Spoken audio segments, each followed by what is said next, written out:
Assalamualaikum warahmatullahi wabarakatuh.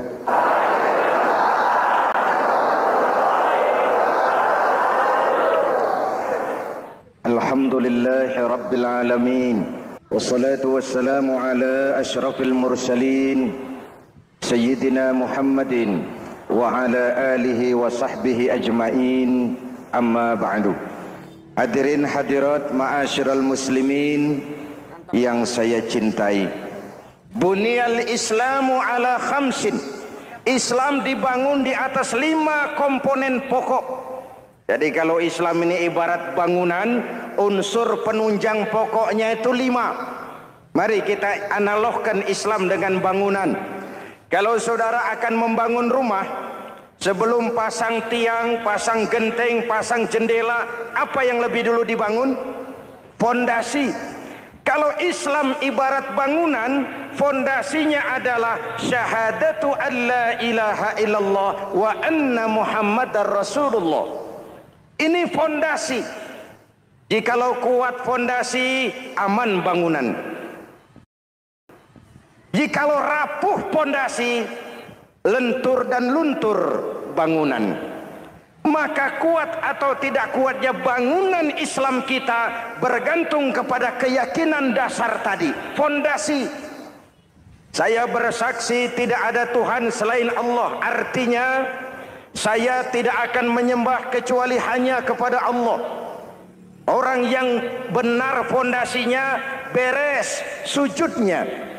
Kalau saya yakin tidak ada Tuhan selain Allah, saya tidak akan minta rezeki kecuali hanya kepada Allah. Orang yang benar fondasinya, giat bekerjanya, jauh dari tipu menipu, jauh dari renten, jauh dari riba, jauh dari korupsi, jauh dari judi. Keyakinan memberikan warna terhadap bentuk kepribadian. Kalau saya yakin tidak ada Tuhan selain Allah, saya tidak akan pernah takut kecuali hanya kepada Allah. Saya tidak akan melarikan persoalan kecuali hanya kepada Allah. Saya tidak akan menggantungkan hidup kecuali hanya kepada Allah. Saya tidak akan minta tolong kecuali hanya kepada Allah. Meresap ke dalam jiwa. Untuk keyakinan seperti ini, orang-orang tua kita dahulu berlinang air mata, bersimbah darah, bahkan berkorban nyawa, melaksanakan hijrah untuk mempertahankan keyakinan. Ini intan paling mahal dan ini mutiara paling berharga. Zaman boleh berubah, tapi fondasi tidak boleh goyah. Masa boleh berganti, tapi fondasi jangan sampai mati. Karena iman kita hidup, untuk iman kita berjuang, dan dalam iman kita ingin kembali menghadap Allah Subhanahu. Masih ingat cerita tentang Bilal? Masih? Mengulang kaji saja. Bilal itu budak sahaya. Ketika masuk Islam, dipanggil oleh majikannya.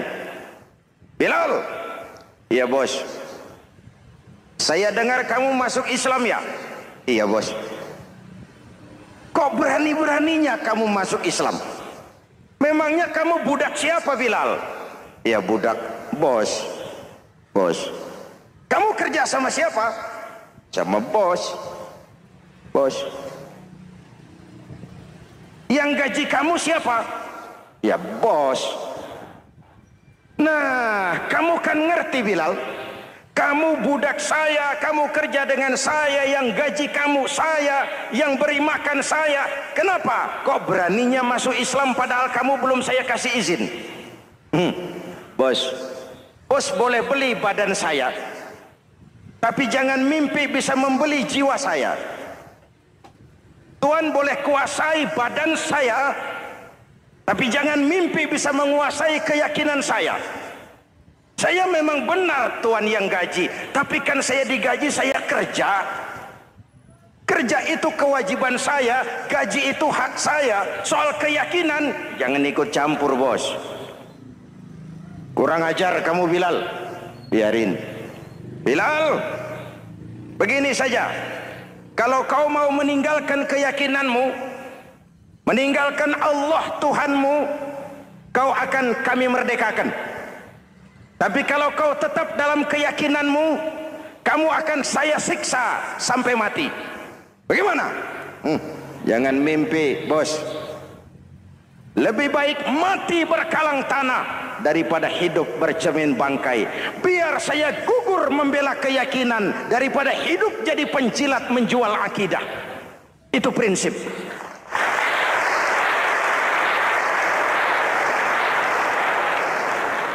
Gendeng kamu. Ayo, siksa. Tangannya diikat, dihimpit dengan batu berat, dijemur dengan terik matahari padang pasir, terkelupas kulitnya, mengalir darah dari sekujur badannya, pecah bibirnya. Ayo Bilal, tetap bertuhan Allah dan kau akan mati di sini, atau kembali ke agama lama, kau jadi merdeka. Dari bibir yang pecah itu cuma keluar Allahu Ahad. Bilal budak badannya, merdeka jiwanya, maka namanya ditulis dengan tinta emas dalam sejarah. Kita zaman sekarang merdeka badan kita, tapi sering budak mental dan jiwa kita, maka sejarah tidak pernah mau mencatat kita.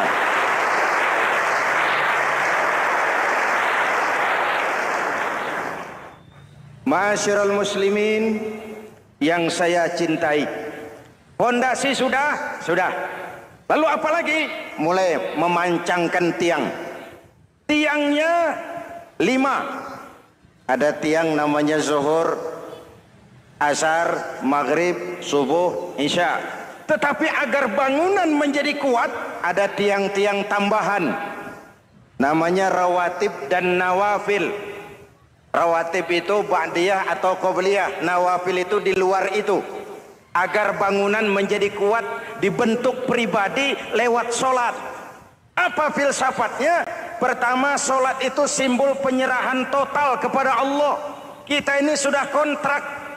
Innallaha astara minal mu'minina anfusahum wa amwalahum bi anna lahumul jannah. Allah telah membeli dari orang-orang mukmin diri mereka, harta mereka, bagi mereka adalah surga. Penjual kita orang beriman, pembeli Allah, dagangannya amwal dan anfus, harganya adalah surga. Jelas? Penyerahan total itu dimulai dengan takbiratul ihram. Shalli fardal isya, Allahu akbar. Arahkan mata ke tempat kita sujud. Jangan lupa kalau sudah di atas, lupa dengan yang di bawah. Sudah jadi genteng, petatang peteteng di atas. Lalu bilang, merasa capek sendiri, kata genteng kepada tiang. Tiang, kamu sih enak, kata genteng. Saya setengah mati di atas. Kehujanan, kepanasan, kadang-kadang anak-anak nakal saya disambitin.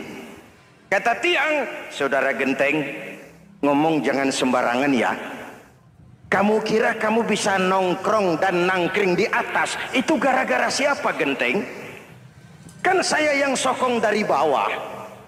Kamu jadi pejabat tinggi, jadi anggota ini, anggota itu. Kami rakyat yang angkat. Jangan sudah di atas kami ditekan. Jangan agama dijadikan topeng untuk kepentingan pribadi. Berpolitik untuk kepentingan agama, ayo. Tapi menjual agama untuk kepentingan politik, itu yang merusak agama.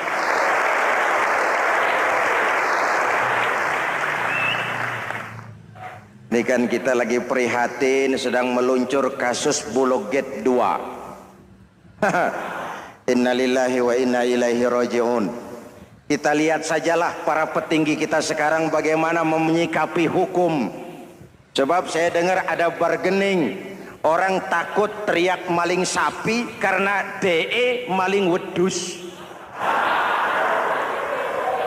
Tidak berani teriak ada maling sapi karena dia maling kambing. Yang lain maling ayam, dikumpulin ternyata maling semua.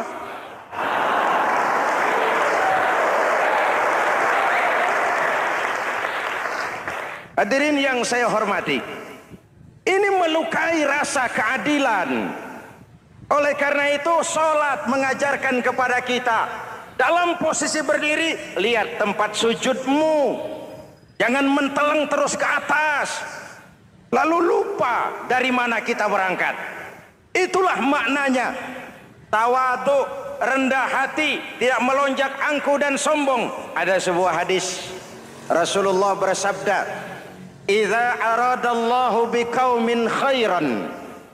Apabila Allah menginginkan kebaikan kepada satu bangsa, apabila Allah menginginkan kebaikan kepada satu kelompok rakyat, walla alaihim khulama'uhum, maka yang naik jadi pemimpin adalah orang-orang yang santun, orang-orang yang lemah lembut, bukan orang yang menggunakan kekerasan dan tiran, sedikit-sedikit main pecat. Itu terlambat lahir. Mestinya lahir di zaman Hitler, mestinya lahir di zaman Benito Mussolini, atau kalau mau lebih klasik lagi di zaman Fir'aun. Kalau Allah menginginkan kebaikan kepada satu masyarakat, satu bangsa, satu negara, naiklah orang-orang yang santun, yang ngayomi, yang menjadi solusi dan jalan keluar untuk kepentingan rakyatnya, mampu memberikan keteladanan.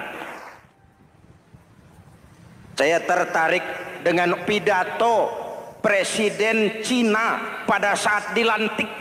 Cina, Presiden Cina pasti tidak tahu Pancasila,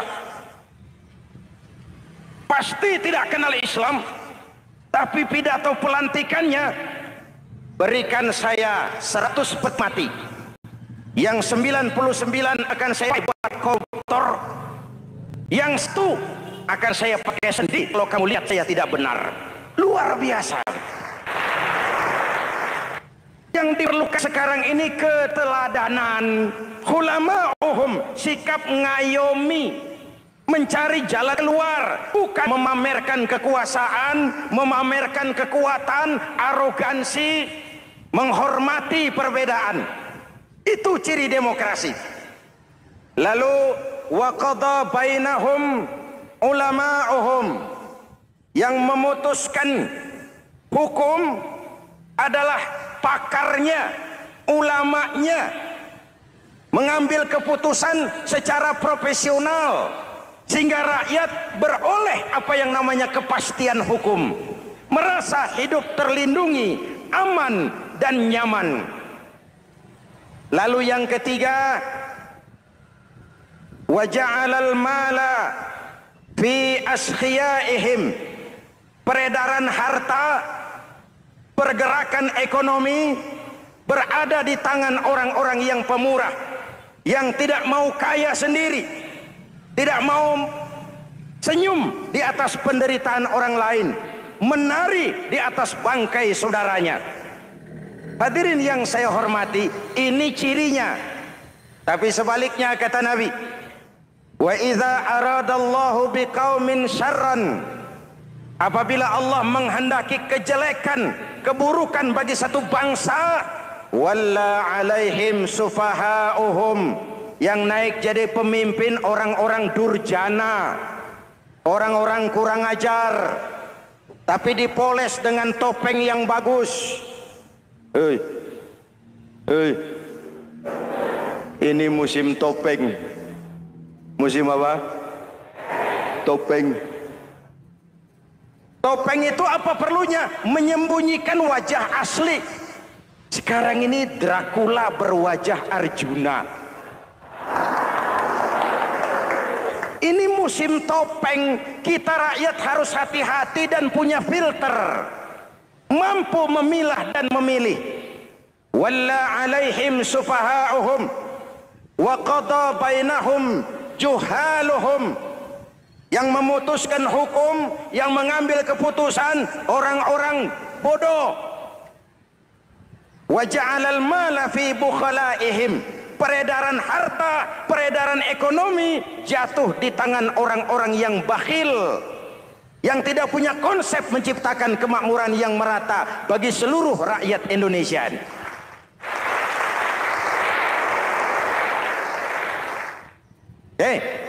Kita kembali kepada tiang.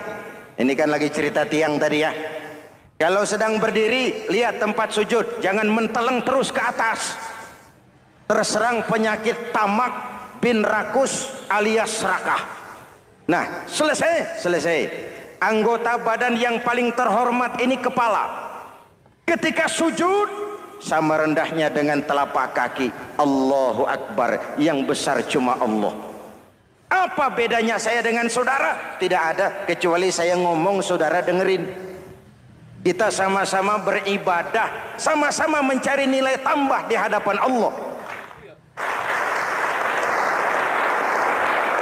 Apa saya lebih penting dari saudara? Belum tentu. Apa saya lebih hebat dari saudara? Belum tentu. Perasaan lebih penting, lebih hebat, lebih jago, setan. Jelas? Ayo tundukkan kepala. Dia sama rendahnya dengan telapak kaki kita. Yang besar cuma Allah. Allahu Akbar. Lalu diakhiri dengan menebarkan salam. Assalamualaikum warahmatullah. Assalamualaikum warahmatullah. Menebarkan salam. Mewujudkan rasa aman, damai. Bukan menimbulkan keresahan. Hadirin yang saya hormati. Ini karakteristik kita. Selesai sholat, kembali ke masyarakat, ajaran salam diterjemahkan. Apa? Rasulullah sallallahu alaihi wasallam bersabda, "Ufsus salam, wasilul arham, wa at'imut ta'am, wa sallu bil laili wan nasu niyam, tadkhulul jannata bisalam." Pertama, ufsus salam, tebarkan salam. Tebarkan salam itu bukan cuma kalau ketemu orang Assalamualaikum, Assalamualaikum. Iya, itu zahirnya.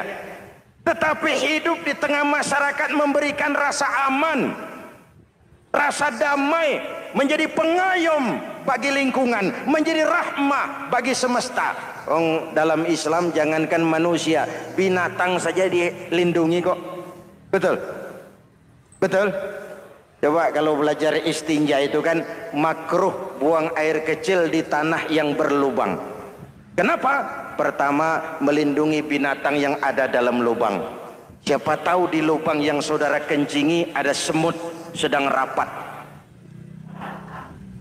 Membahas Buloget jilid 2. Apa dosanya lalu mati dikencingi?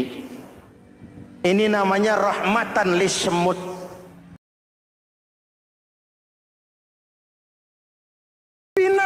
Saja dilindungi. Ada hadis, kalau kamu menyembelih hewan, sembelilah dengan cara yang terbaik. Jangan menyembelih ayam dengan pisau tumpul. Ini ajaran apa? Ajaran tentang peri kebinatangan. Rahmatan, memberikan rahmah, salam, keselamatan dan kedamaian kepada masyarakat lingkungan. Itu misi seorang muslim.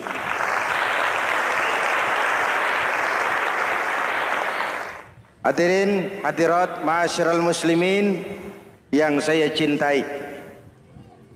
Saya kembali kepada pesan Nabi tadi itu. Pertama, ufsus salam, sebarkan salam. Sekarang ini kan yang banyak sebarkan isu, sebarkan fitnah, hancurkan nama baik orang, hantam orang di mana-mana. Padahal yang diajarkan ufsus salam, sebarkan perdamaian, bukan permusuhan. Cari kebenaran, bukan kemenangan. Lalu yang kedua, wasilul arham, sambungkan silaturahmi, tegakkan semangat kekeluargaan dan persaudaraan. Karena kita sudah diikat dengan tali akidah. Mari kita saling bertanya setelah lewat hari-hari yang dimana kita seperti saling berhadapan, seperti tercabut dari akar budaya kita sebagai bangsa. Semangat gotong royong, semangat kekeluargaan makin lentur dan luntur dan perlu kita angkat kembali ke permukaan. Silul arham, sambungkan semangat silaturahmi. Wa at'imut ta'am, berikan makan orang-orang yang kelaparan. Mempunyai kepekaan dan kepedulian. Jangan menari di atas penderitaan orang. Jangan tersenyum di atas isak tangis tetangga. At'imut ta'am, mempunyai kepedulian yang tinggi. Wa sallu bil laili wan nasu niyam, Bangunlah di keheningan malam ketika orang sedang tidur. Istilah saya, kalau mau telepon Allah, jangan lupa nomor teleponnya, 44342. Jumlahnya 17. Zuhur, asar, maghrib, isya, subuh, 44342. Jangan ragu-ragu, kalau angka cukup telepon sambung, kalau angka kurang hati-hati salah sambung. Pak, mau sambung yang lebih cepat bagaimana? Bisa, selain nomor itu coba pakai sambungan langsung jarak jauh, namanya SLJJ. Kapan? Tengah malam. Kenapa tengah malam? Lebih murah. Lebih murah. Saluran kosong, telepon jarang yang pakai, orang banyak tidur. Wa minal laili fatahajjad bihi nafilatan lak asa ayyab'atsaka rabbuka maqaman mahmuda. Nun, di keheningan malam bangun. Seperti bapak-bapak, ibu-ibu sering bangun tengah malam ya Bu? Ya. Ngapain? Kalau bangun tengah malamnya sih saya percaya, cuma urusannya apa? Kira bangun tengah malam mau tahajud, malaikat sudah mau nulis, cuma buang air kecil, tidur lagi. Hampir salah tulis saya.